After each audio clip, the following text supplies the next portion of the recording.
We are live. What's up, my friend? Abby here, and welcome back to another Write With Me live stream. Welcome, everybody. It's so great to see all your smiling faces. Everybody in the chat, hi. I just showed up, so tell me if you can hear me and see me okay. That's step one. I have to make sure that my gear is working properly. It usually does, but sometimes you have glitches, so let me know.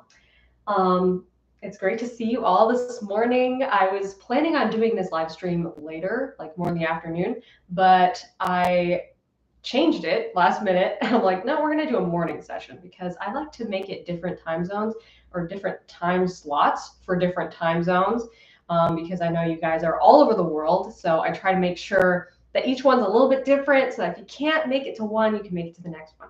So, okay, you can see me and hear me okay? Wonderful. Awesome.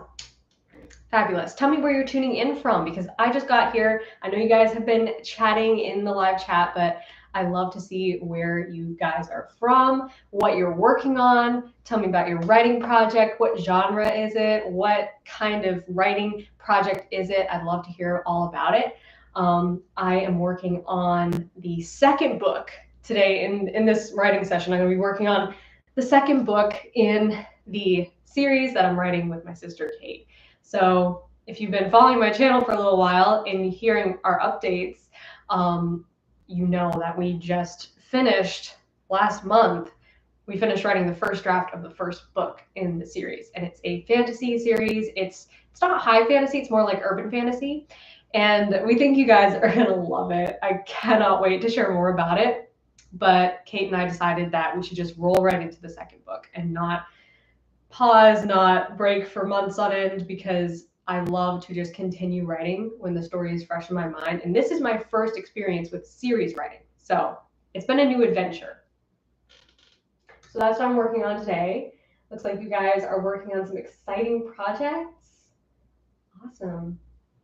A short film, fantasy, people from all over the world. It's so cool. Netherlands, Belgium, Kansas, Arizona, Indonesia. Awesome. Welcome, everybody. I'm so glad you're here. So glad you could make it. So if you're new around here, if this is the first Write With Me live stream you've been to on my channel, here's the deal. How these are structured is we do writing sprints, usually 3 writing sprints, 25 minutes each, and 5-minute breaks in between. So during the 5-minute breaks, we stop writing, we come back to the live stream, and I chat with you guys. You can post questions in the chat, and I will pick a few questions during the break to answer, and then we get back into writing. So we're going to do 3 sprints in total, and that will bring us to a 2-hour writing session. And if you can't stay for the whole thing, I understand, but I hope that you stay for some of it and get some writing done, because we're going to get a lot of writing done today. Okay, just waiting for everybody to hop on. And hopefully you have something yummy to drink. I have a lovely cup of tea in one of my favorite mugs, which says, I really need a day between Saturday and Sunday. And I just relate to that so much on a spiritual level. Okay. Awesome. Looks like everybody is ready to write. So let's get into it. Like I said, I am working on first draft of book 2 in a series, and it's pretty exciting. I'm very excited. I started writing this chapter yesterday, but I had to put it down because time got away from me, so going back to it now. So who's ready to get started? I am so ready to get started. I'm going to set my timer for 25 minutes. Reset that. Y'all can set timers if you want, or you can just go by my timer. If you leave the live stream minimized or something, you should hear my timer ring, and we will have a break, chat a little bit, and then get back into the next writing sprint. Okay? So let's do it. 25 minutes on the clock.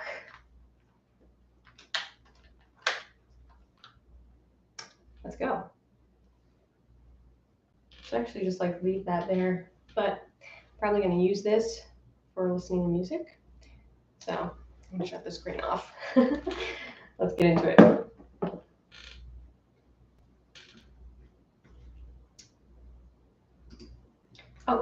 Got my glasses. Hold on.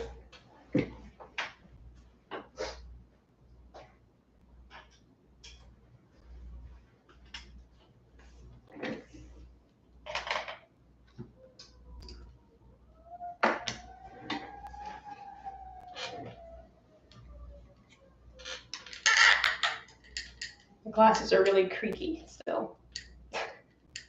They're not very worn out yet. Okay. I'm gonna be quiet now. Let's go.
Here's timer number 1. Writing sprint number 1 is done. Tell me how it went. How did it go, guys? Tell me in the chat. My sprint went well. I didn't really move forward super a lot, but I had actually written some dialogue last night before I went to bed because I just had some extra dialogue pop into my head, which happens to me. So I wrote that into my chapter, but I didn't actually write the scene around it. So that's what I'm doing right now. I do that all the time. It's just really, it helps a lot, I find, to be able to write the dialogue and just write the scene around it when you're ready. So that's what I did. Okay, so looks like you guys got some words in. Fabulous. Awesome. 310, 793, 231, 318. Awesome. Just hit 60K. Awesome. Congratulations. That's so exciting. Awesome. So we're going to get into the next sprint in a few minutes, but first I want to chat with you guys for a few minutes and answer some of your questions. So post your questions in the chat and at reply Abby Emmons so that I am more likely to see it. Okay. Let's see.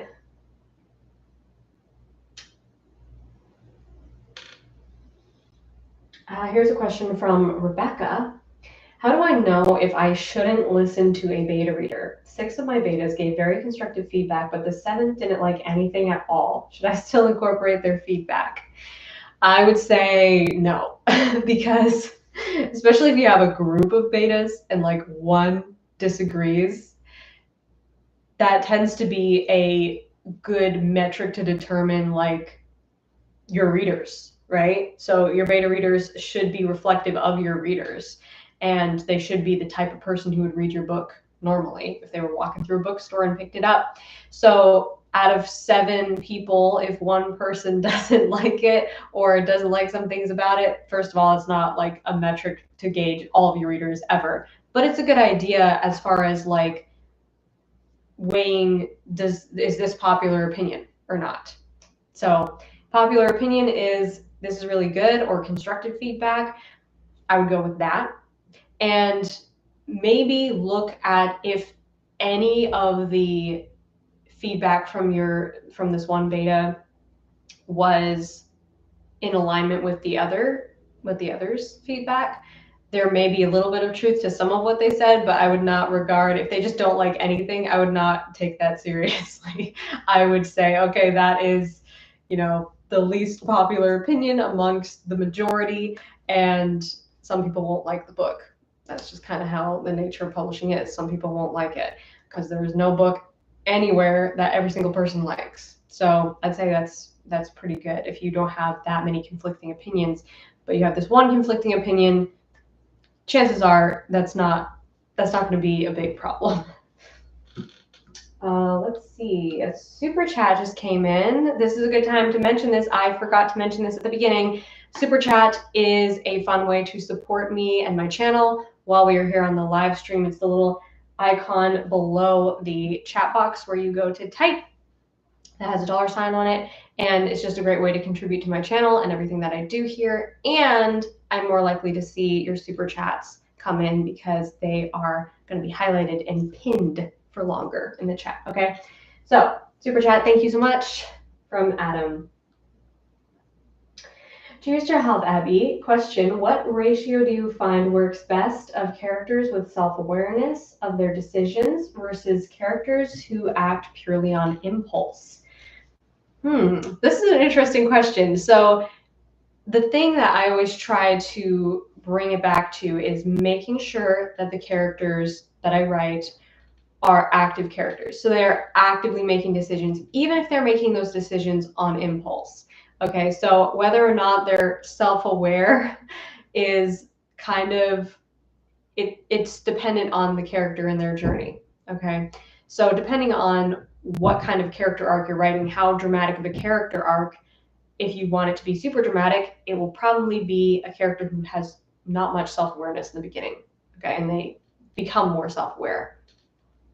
But as far as acting on impulse, I like to think of it more as acting on their belief system. Okay, because we all make decisions based on our belief system. Even people who make more impulsive decisions are still basing it on what they believe about themselves and about the world, right? So I try to always bring it back to, what does this character believe and how are they choosing this, and not just being thrown around by the plot. So that's what makes the difference between a passive character and an active character, is a character who is kind of being pushed around by life, pushed around by the punches of the plot, as I like to say, and a character who is making active decisions based on their beliefs. So whether they're impulsive or they like to reason and think about things for a while before they take action, either way, it's fine. It's a personality difference, but they should be making active decisions about their life. Okay, another super chat came in from Charlene. Thank you so much. What are you writing? This is my first time joining and I really love it. Such a great idea. I really feel like this is motivating me to keep writing. That is so awesome. Welcome, Charlene. I'm so glad you're here. Thank you for the super chat. I am writing part of an urban fantasy series that me and my sister are writing together. And that's what I'm working on today. The 5th chapter of the 2nd book in that series, and we haven't published the first book yet. It is still in the editing stages, but we've finished writing the first draft, which is super exciting, and I cannot wait to share it with you guys. It's going to be so much fun, and I'm really excited because I'm already making a lot of tracks on this 2nd book. I think I'm over 18,000 words now, possibly over 19,000 words, which is crazy because I feel like I haven't even started, and this book is going to be probably way longer than I thought it was going to be, but we'll see where it goes. Thank you also to a Midnight New Night Guardian for the super chat. And Theropod Hunter, thank you so much. How many subplots would be considered too clunky for a single story? Should the multiple subplots be put to the side for future books in the series? This is a good question. This is something that I actually was dealing with writing this series, because I have a lot of ideas. And I've been kind of creating these brain dump documents and trying to organize them based on what book I think they'll go in. But okay, story time. When Kate and I first started writing this series, I had this whole idea for the first book being like the inception story, meeting the characters being first pushed outside their comfort zone and then kind of coming into the new world that they are brought into. I'm trying not to give anything away, trying not to spoil anything, but there's a huge portion of this story that consists of them sort of becoming the characters that they're going to become for the rest of the series. So it's like this period of exploration of the new world, okay? And I wanted that to be all part of the first book. And I'm like, all of this it'll be a great flow. It'll have like, you know, the 3-act story structure, and the first plot point will bring them into the new world, and the whole middle section of the book will be all about this exploration of the new world. And then we'll go into a climax. And it was all really solid, right? But it was way too much. Just way too much for the first book. And I started realizing that when we started writing the first book, and what I thought would be the first plot point was getting pushed farther and farther down the road until it was the midpoint. And then it was like, well, let's get up through the climax. Wait a minute, this doesn't work. And so I basically came to the decision that we needed to split the whole thing in half and make it 2 books. And I'm so glad that we did that because it flows so much better now. And some of the subplots that I had in mind, I moved to the 2nd book. And then some of the subplots I had in mind for the 2nd book, I moved to the 3rd book. So this is all to say that I do this all the time in the outlining stage and also in the writing stage. And I think it's important to stay flexible like that and to really think about, okay, big picture, what does this look like when it's finished? And what is the best experience for the reader? Because when you have too many subplots and you're jumping around to different locations and different characters that are almost unrelated at this point, it does feel clunky. It feels distracting. It's like there's so much going on. You can't look at it all. You can't follow it all and have empathy for all of these characters. So drawing the specific connections between the protagonist, what matters to the protagonist, the person we care about the most, and what's immediately affecting them. And from there, take your time. Okay, you can make a series as many books as you want. And that's what Kate and I are going to be doing with this series. It's basically going to be an ongoing series, and we're not going to decide when it ends. Not yet, anyway. So hopefully that helps. Okay, who is ready to get back into the next sprint? One more super chat, sorry. Thank you so much to Nicholas for the super chat. So we're going to get back into the next writing script because I am running out of time here. Talking too much. Go figure. 25 minutes. Get 25 minutes on your clock, and we're going to get back into it. I think I need music this time.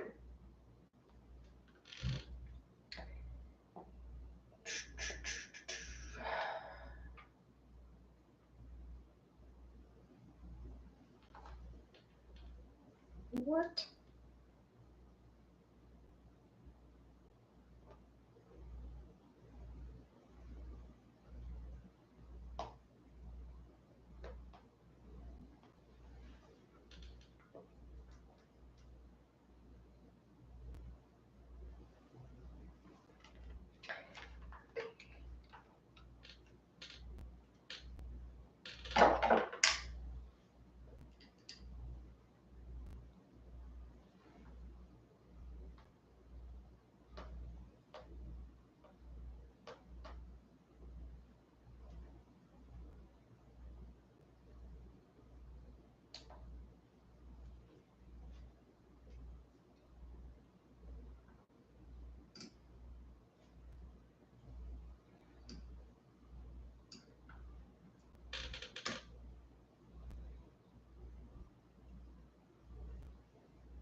Let's get that last thought out.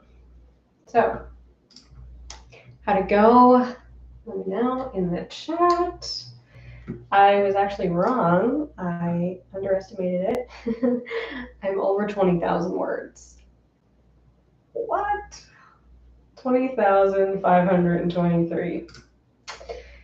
Yikes. It's a bit scary because I know how many ideas I have for this book, so I'm trying to not get carried away with the word count.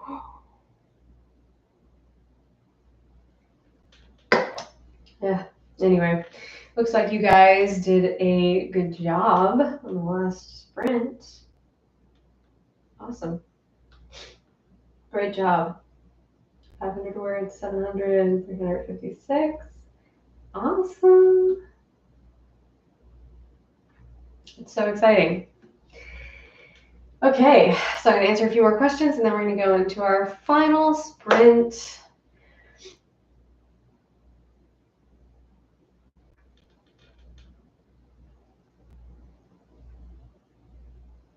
Let's see.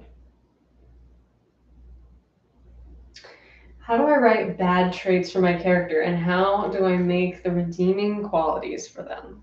So this is fun because basically writing bad traits for your character is a question of creating flaws for your character, right? So whether it's flaws in their personality or misbeliefs that they hold on to about themselves or about the world, this is what makes your character relatable because a perfect character has no internal conflict, right? If a character doesn't have bad traits or negative, things in their personality or their belief system that stop them from being happy, then there's no story because there's no character arc for them to go on, right? So it's important to give your character bad traits. I think that one of the best places to start with creating flaws for your character is figuring out what are the specific themes that you want to explore with this story. So if they're going to go on a character arc and learn the truth about something,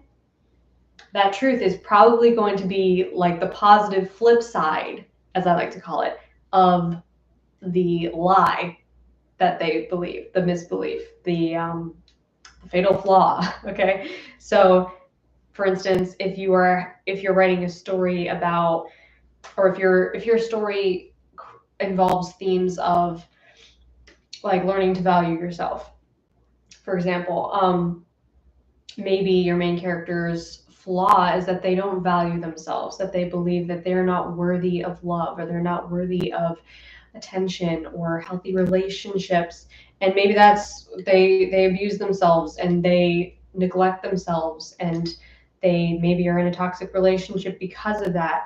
That is a fatal flaw, that's a misbelief, that's a bad trait technically because they are not in a healthy place, they're not in a happy, healthy place.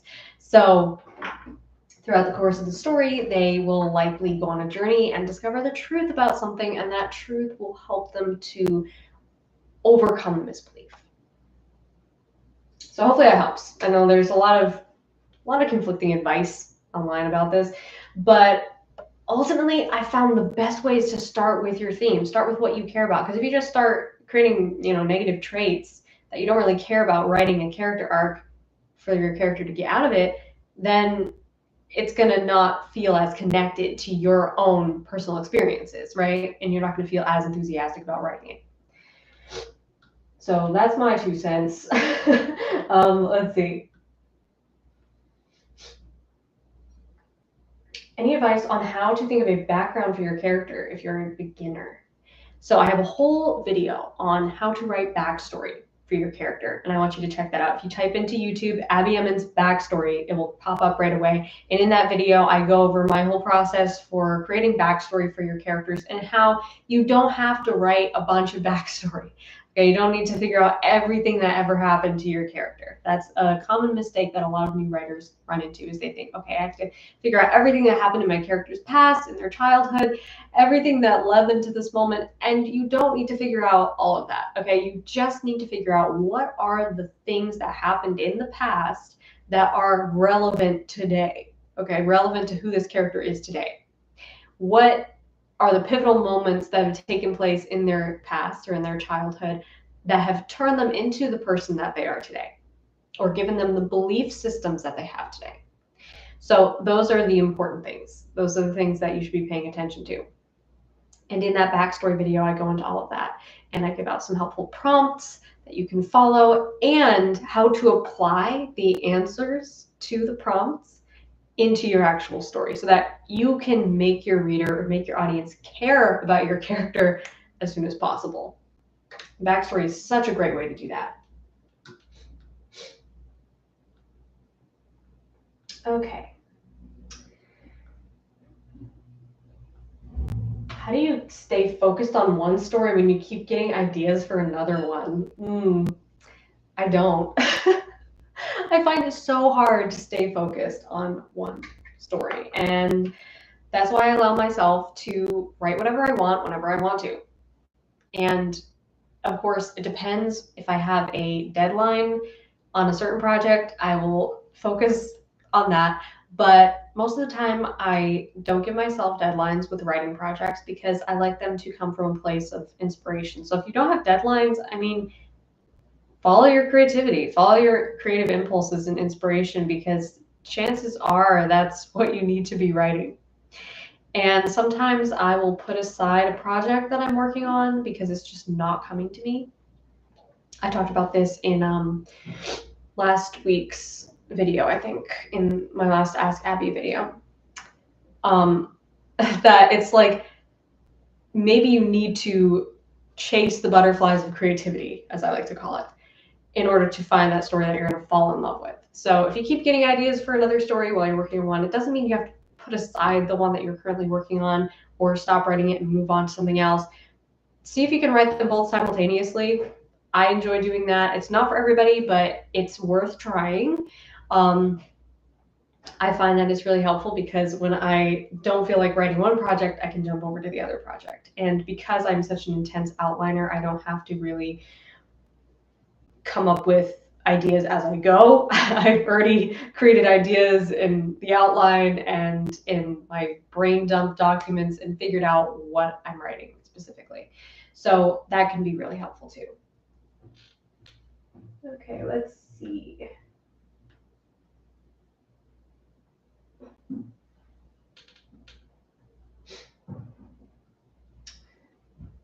Okay. How do you make the first book of a trilogy as good as the third? Like, my third is super nuanced and by far the most exciting, but when I think of the first one, I don't feel the same. Okay, well, it really depends on your story, but I think that the first book, and really any book in a series, should feel different from your other books in the series.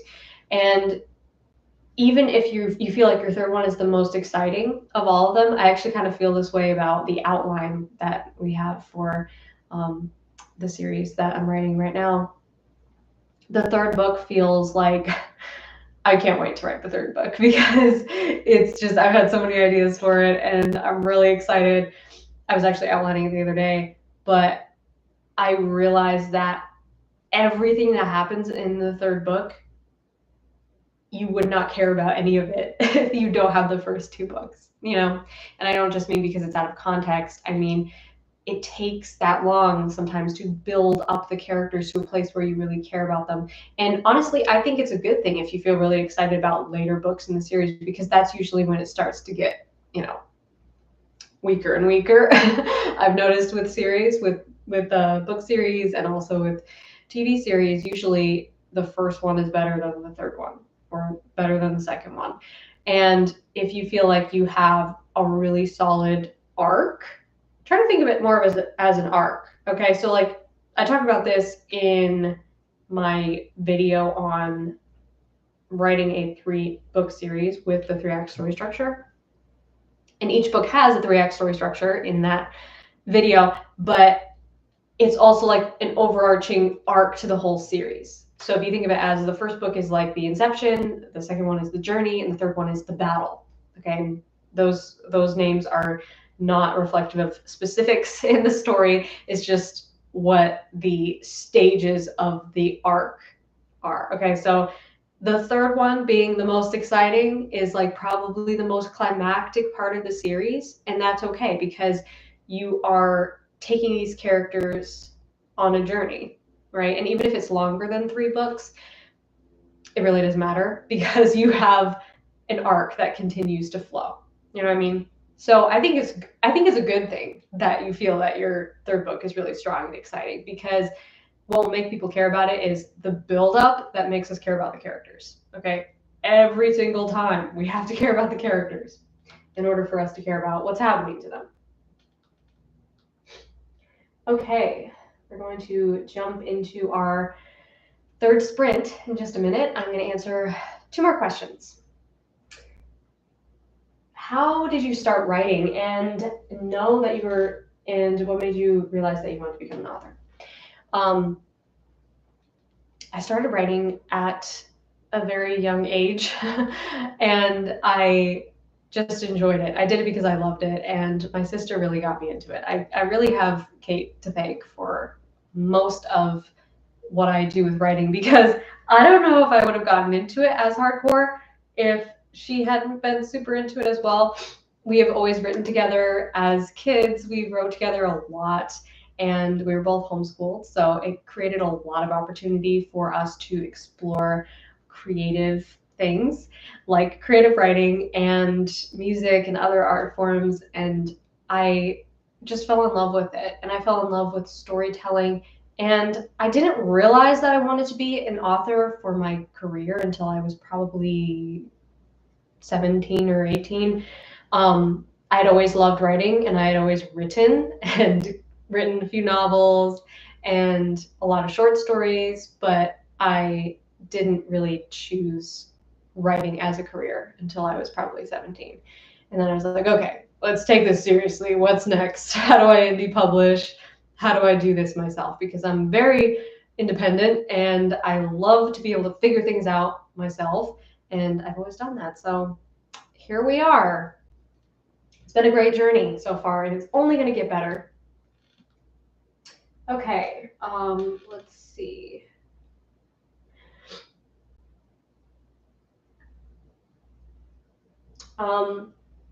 When writing a quartet, one for each quarter of school, is it okay to use the Inception guide twice for the first 2 books? So this is what I was just talking about, the 3 books, the Inception, the journey, and the battle.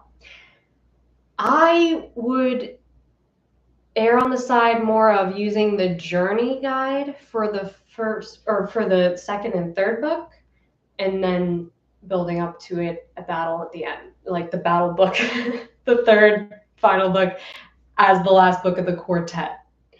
Because the Inception is really about creating your main cast of characters, okay, and getting to know them and their internal conflict, pushing them outside their comfort zone, setting them on the course for their journey. So it really depends on whether you are introducing new characters in the 2nd book, but I would err on the side of taking them just on a longer journey in sort of the middle, being the 2nd and 3rd book, and then building up to a more climactic book with the 4th book.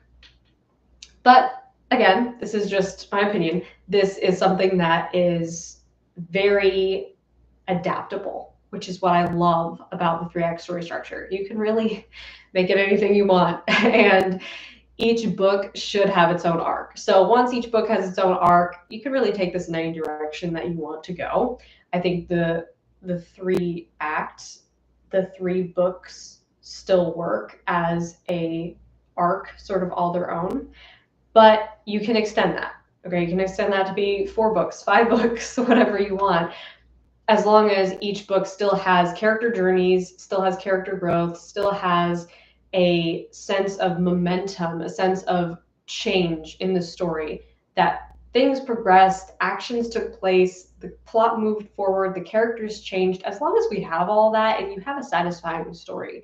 And the important thing is that you keep it centered with the characters and what matters to them, the characters that we care about. Because once we start deviating with other characters and plots that we don't care about, it becomes convoluted and clumsy feeling.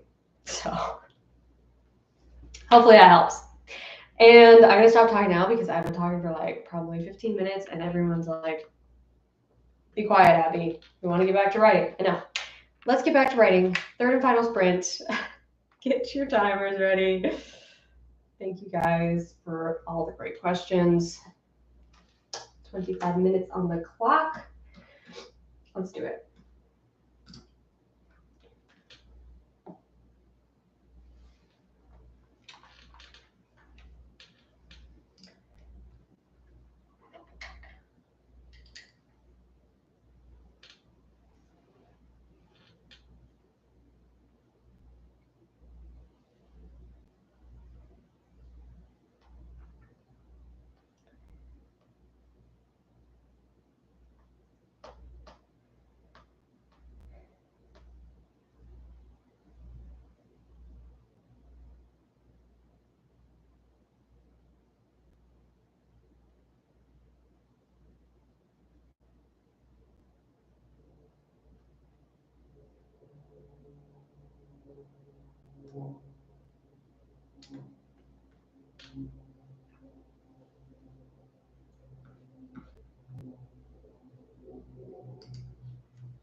Boom.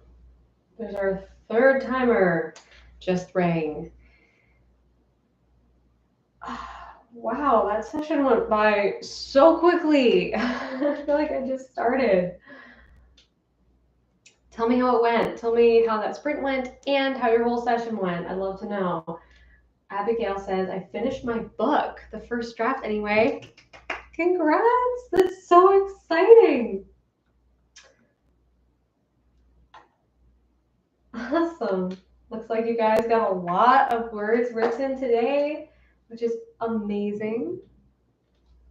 Wonderful. I got a lot of words written too. I'm glad that I was able to do this writing session, even though I didn't write like a ton. I was able to finish that scene that I had started yesterday and start rolling into the next part of this book. And I'm trying to make the rest of this chapter not so wordy because the first scene ended up being way too many words. I don't know. It just feels like I went on for too long. But anyway, I always do this, and I just can't stop myself. So I'm happy with the writing session. It went well.